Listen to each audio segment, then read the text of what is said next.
Hello everyone, welcome to today's reading on what trauma am I healing. So what happens is when we've had past experiences which are unhealed, we can keep manifesting them in our present and future. So in order to be completely free from the traumatic experiences energetically, we have to consciously realize how it's still influencing us, and once we do that, we can start our healing journey and start becoming free from it. So these are three piles to choose from. For pile number one, we have this trophy cup. For pile number two, these two charms came out together entangled, so I'm keeping both of these. So here is a marriage charm, and here is a glasses, heart-shaped glasses with crosses on them. And then we have this vampire charm for pile number three. So take your time, use your intuition to choose one of the three piles, and once you're ready, you can skip ahead to the timestamp with your pile. Hello pile one, there's a few who chose this cute little trophy cup. So the trauma that you're healing currently has to do with how you received love as a child, and perhaps you felt like the only times you were really loved and appreciated as a child was when you did something, when you achieved something, like when you won a prize, or when you were constantly achieving one thing after the other, and that fed the ego of the people around you, especially your parents, your friends, your teachers. And if that felt like that your whole self-worth was centered around you achieving, like if you achieved a prize and you got a lot of appreciation and love at that time, and other times you felt neglected, and so you felt like if you wanted attention and love from people around you, you had to do something they can be proud of. And that has led that trauma is still in your vibration, and this reading hopefully is gonna help you start your healing journey on it.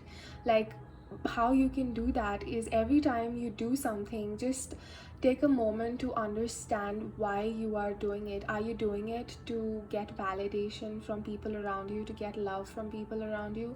Because the truth is, as every being on this in this universe, we are unconditionally loved, and by the source, by the universe, and that's how we should be loved by everybody around us. But how the evolution process is going is we are learning this, that we don't need to achieve something to feel loved by the people around us. We are to be loved unconditionally, just the way we are, whether we win something or not, and we deserve unconditional love at all times. And even if the people around us are unable to do that for us at this time, it is our it is up to us if we can love ourselves unconditionally in those times. We can choose to parent ourselves and love ourselves no matter what, whether we get something or not. And that is going to heal this trauma within you, because the two cards that are showing up are money, money, money, and overactive mind blocks receptivity.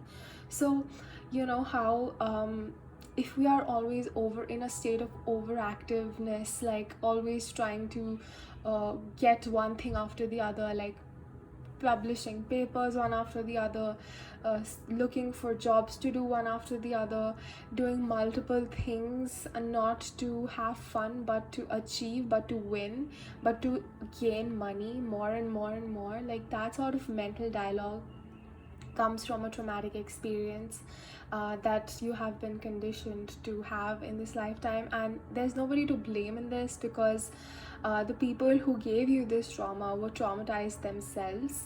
And how you can heal is to end the pain,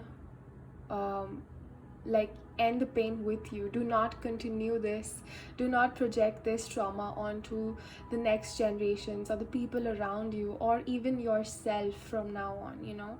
Do things to make yourself feel happy, and not to feed the ego, or to get validation or praise, or to feel more successful or feel more self-worth because you have more. Because you don't need to produce more, or you don't need to gain or acquire more to feel more worthy. You are worthy as it is. You are a divine being, worthy and important in this universe. You are unconditionally loved by the source, whether you realize it or not.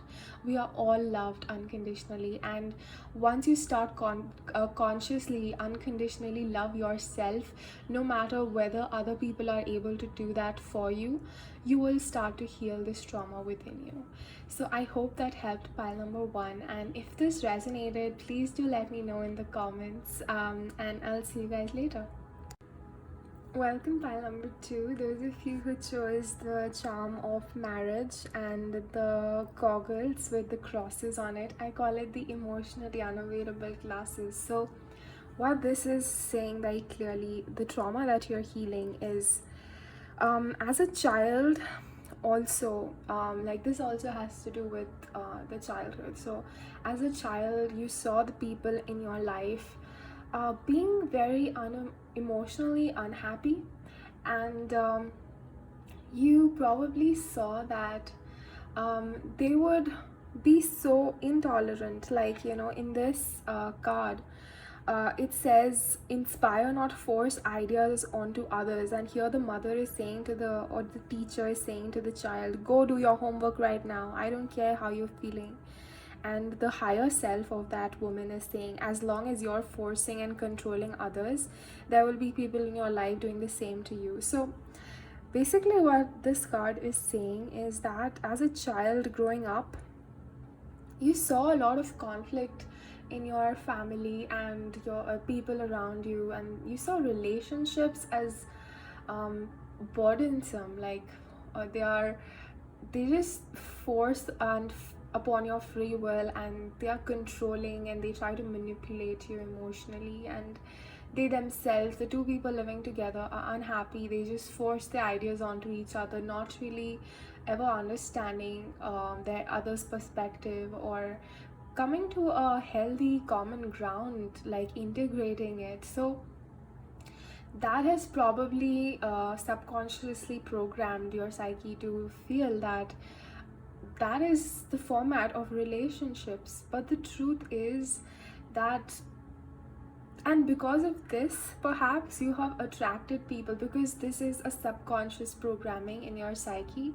What happens is, when such things are programmed, we keep on attracting similar situations even when we grow up, so that we can finally resolve it somehow. Like, the subconscious will keep on attracting similar situations. So perhaps you have also attracted people in your life, romantic relationships or authority figures, who have tried to control and manipulate and force you, and that has led to very unhappy, unhealthy relationships, because everybody was trying to control everybody else and nobody was ever really happy, and they felt like they had to suppress themselves or compromise a part of themselves to be in a relationship. No, that's not how relationships are.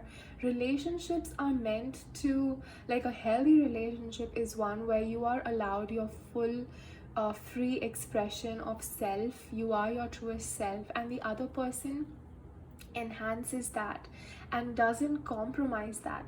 But the truth is, unless we reprogram our subconscious, like, unless we can find our true self and really unconditionally love all aspects of ourselves, we will keep attracting people in our lives who will kind of want to suppress a part of ourselves. That's because we subconsciously are suppressing a part of ourselves, and so that's how, like, it works out in the external reality. So to heal this trauma is to basically first realize that all relationships don't have to be controlling, forceful, burdensome, unhappy, passive aggressive.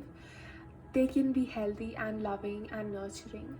And how we can start doing that is to start with ourselves, to go within first, reprogram all the unhealthy patterns, tell yourself you are worthy, you are loved, and I am capable of attracting healthy relationships. I am no longer triggered or influenced by my past traumatic experiences. By saying these statements, you will be able to reprogram yourself slowly and eventually. And as you realize more and more patterns about yourself, the healthier your relationships are going to become. And healing is a evolution process basically, and the more you heal, the more you evolve, the happier you become, and there is no limit to how happy you can become. But obviously I feel like everybody should strive to be more happier every day, and how you do that is by realizing your own subconscious patterns.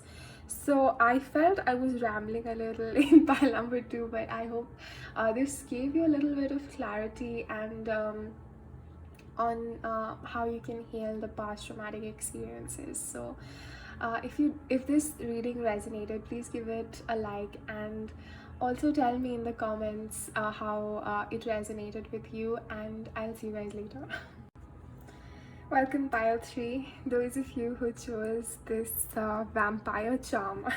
So the trauma that you're currently healing has to do with a lot of people in your life who were very ego based. This can be, you know, teachers, like school principals. I personally had a nightmare yesterday about my principal haunting me in my dreams. So yeah, that's why I had to say principal. Like, it's so important who is running the schools and colleges these days. Anyway, it can be people around you, it can be friends, it can be anybody. It is basically representing shadow self. It can be somebody younger to you, it can be somebody elder to you, anybody who made you doubt your self-worth, anybody who said you cannot do this is not possible, or anybody who said, oh, he's better at this, or oh, you don't have that, that's so sad, or you know, something that made you doubt your self-worth, or made you feel inferior in some way, or made you question your dreams. Perhaps you wanted to, as a child, had fun with something, but you had to do something else because you doubted yourself and your abilities to manifest what you really wanted. So all those people who made you question yourself and doubt yourself, or made you feel unworthy in some way, this is the trauma that you're healing, pile number 3. And perhaps this card came out like pets. Perhaps the only people you felt safe and connected with were like pets, dogs, cats, birds, animals, or nature in general, because you felt like they would not judge you, they would not make you doubt yourself, or they would not limit you or poison your dreams. And this is basically talking about your dreams. The middle card, it says, I protect my dreams and hold my visions and see them manifest. So a very big part of manifesting is holding your vision, not doubting your ability, because by default we are co-creators, we are manifestors, we are experiencing this reality to manifest, not to survive, not to live a monotonous life trying to survive every day. No, we are here to dream, and we are here to see our dreams manifest. And how we do that is by reducing and eliminating doubts and fears. People who make us doubt ourselves, eliminating those people, surrounding yourself with positivity, positive thoughts. I'm not saying blocking or ignoring any negative thoughts or negative people, acknowledging them, understanding how they are influencing us, and then once we have understood the lesson through those people or through those negative thoughts, gently putting them aside, giving them away to the source, saying that I have understood and I no longer wish to be influenced by this negativity or this person, and let them and even if you really love them, it does not mean that you will self-sabotage yourself by being in their company, because they have nothing but negativity to offer, because they have been conditioned that way. And so the best you can do is to let them be, to evolve in their own time, and you not negatively influencing yourself by surrounding yourself with people who bring you down, not dimming your light to fit in.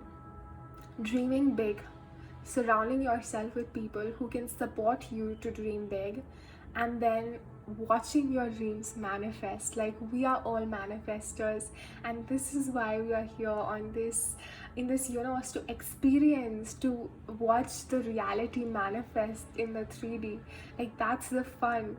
And yes, the ego mind, the fearful mind, the survivor mind, the self-doubting mind. I'm not saying the brain is a vestigial organ.